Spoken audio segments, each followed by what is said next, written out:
This is a brief tutorial covering the basics of the Pythos combat system. In combat, time is split up into 6-second rounds.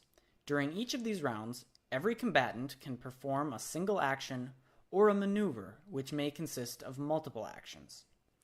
Each combat round has 4 main steps: description, decision, declaration, and resolution. Step 1 is description.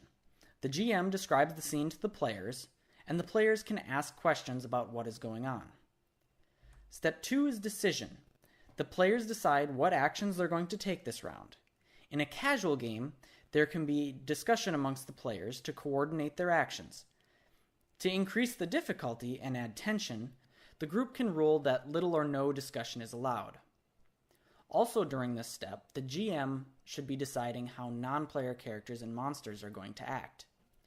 Step 3 is declaration.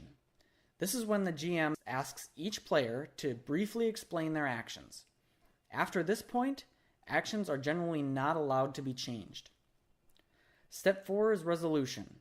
This is where the results of actions are determined in phases. All actions of a phase must be resolved before moving on to the next phase. The first phase is defensive actions, such as block and dodge, and usually provide a benefit throughout the round. Attack actions are attempts to deal damage to an opponent.